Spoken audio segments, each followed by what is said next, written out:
So Joseph Perry, Limelight and Salvation is the name of this mini documentary. And for me, one of the things that really struck me about Joseph Perry was that he was just different. It's ironic because doing research on the Salvation Army and running across Limelight and then looking into Limelight and finding out about Joseph Perry, his life very much surprised me. I didn't know a guy like this existed. And I think it was just something to hear about the things he went through as someone who creates media, who I can relate to. Working on M. King Media and reading about his life, it really helped to bring my ministry into more of a perspective. Things are not going to be easy. Joseph Perry understands that. Joseph Perry was just a one-of-a-kind guy. The way he took modern day technology and used it to help move his sermons and his evangelical work forward was truly astounding.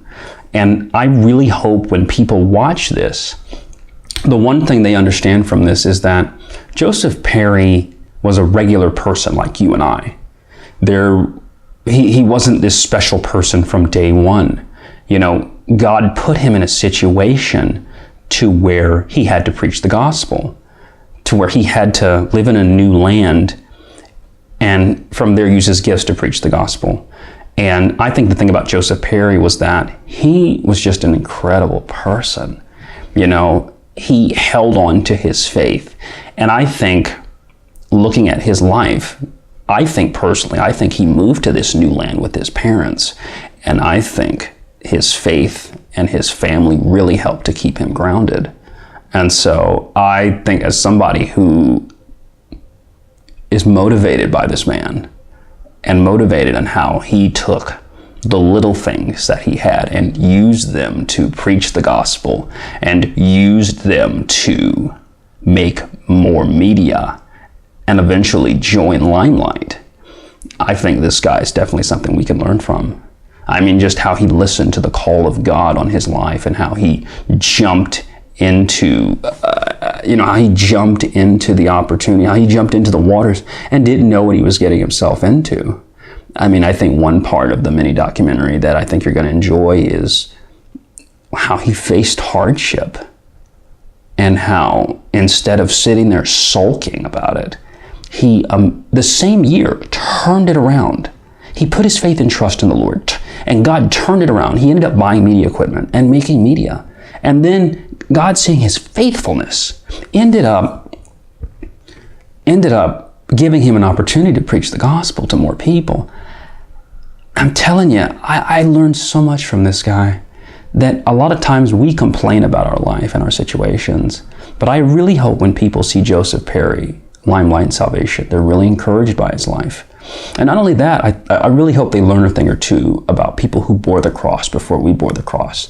You know, he wasn't just this type of person who sat around and let his talents, just sort of decay or sat around and kept his talents to himself. He knew Jesus was calling him. And I really think that people are going to be very surprised by this mini documentary. I think people are going to be very inspired by this mini documentary. And I think people are going to learn a lot about Joseph Perry. Joseph Perry was just this type of person that we need more of in the Christian faith. And learning about Limelight Department and learning about Joseph Perry, because I didn't know the Salvation Army had a Limelight Department that ended in the early 1900s. I didn't know this, early 20th century. But learning about Limelight Department and then reading the life of Joseph Perry, it really surprised me that more people don't know about him,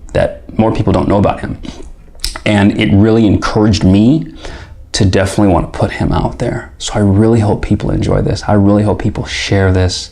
Joseph Perry is just someone who is one of a kind.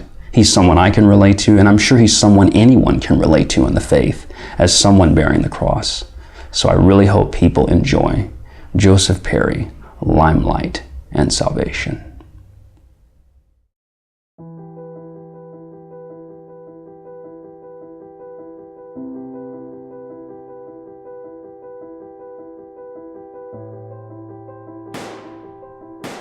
The year is 1874.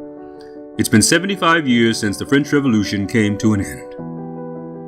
The latest clothes being worn out and about are bustle dresses for the women and hats with trousers, vests, and ties for the men.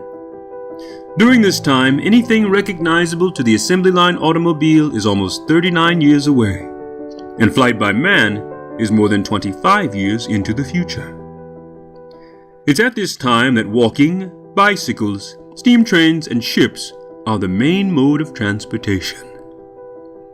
It's also during this time that an 11-year-old named Joseph Perry makes his journey to New Zealand from England via ship. Joseph Perry, born on August 5, 1869, is the son of shoemaker Joseph Perry, his father, and his wife, Joseph's mother, Eliza Nee Hall. While he did make the trip to New Zealand with his parents, this voyage to a new home would all be a part of God's plan in setting Joseph up to bring many souls into the faith. As Providence would have it, in 1883, Joseph Perry, now older and wiser, would end up joining a newly established Christian organization in Australia. This organization, which started in London in 1865 by William and Mary Booth, came to Australia in 1880. This newly established Christian organization was simply known as the Salvation Army.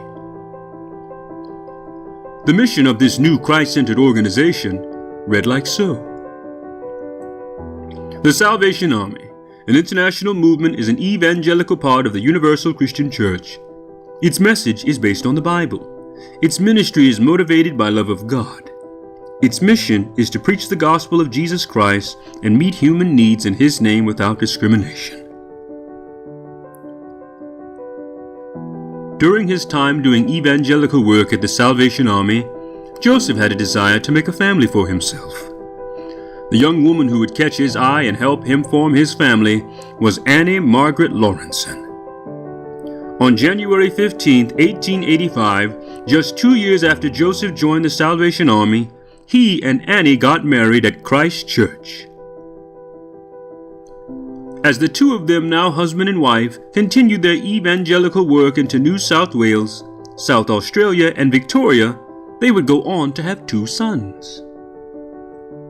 Their first son, Ori, was born on September 14, 1888, at Sandhurst, now Bendigo, Australia. And their second, Reg, was born on June 29, 1890, in Ballarat, Australia.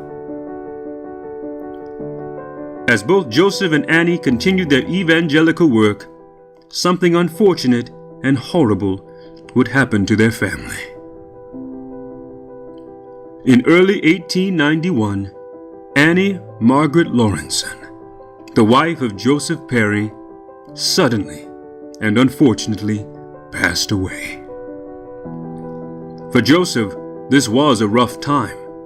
He not only had to take care of his 2 young sons, but he also had to continue evangelical work by himself.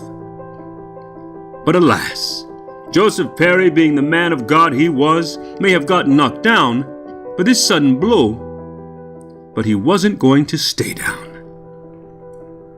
That same year Joseph lost Annie, he went out and bought himself a camera and a magic lantern to help illustrate his sermons. Joseph's evangelical work via the devices was so successful that he was called down to Melbourne, Australia that same year to be a part of a new department within the Salvation Army called Limelight Department. This new department would make magic lantern shows, and its first show was in South Melbourne Town Hall on Boxing Night in 1891. For Joseph, things were not only looking up in his evangelical work with the magic lantern, they were also looking up in his love life. On April 18, 1893, Joseph Perry would remarry a woman by the name of Allendale Julia Elizabeth Lear. And to top it off, by December of that same year, Joseph would have a brand new baby boy named Stan.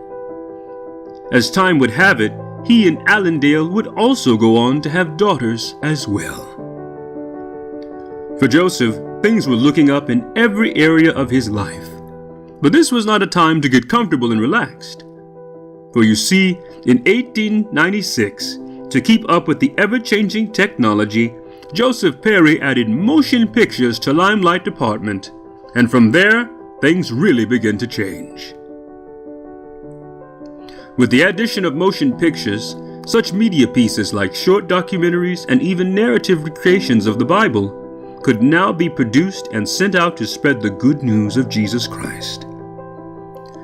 In time, as the popularity of these motion pictures became more and more apparent, Joseph Perry and Limelight department created such pieces like Soldiers of the Cross, a media piece that included prayers, hymns, clapping, and string arrangements set against 13 one-reel films and 200 magic lantern slides. They would go on to create media pieces like the early day Christian martyrs in 1900, the inauguration of the Australian Commonwealth in 1901, Under Southern Skies in 1902, the Melbourne arrival of the Great American White Fleet in 1908, and they would even go on to create Heroes of the Cross and the Scottish Covenanters. But alas, in 1910, a new commissioner took over at the Salvation Army in Australia. When he arrived, he felt like motion pictures were not the place for the Salvation Army. And with his very conservative views guiding his decision, he decided to end Limelight Department. Even though this decision was made, it could not destroy the souls brought to salvation through the countless media projects created. Furthermore, the impact of Joseph's media was so profound on his sons that they too would join the media industry. Even in history, Joseph Perry and Limelight Department take their place by many as the first major film company ever in the country of Australia. With such an impact from such a life like Joseph's, you might think it would be a challenge to sum up everything he has done and accomplished in only a few words. But in actuality, it's very simple. 5 words are all you need. Joseph Perry, Limelight and Salvation.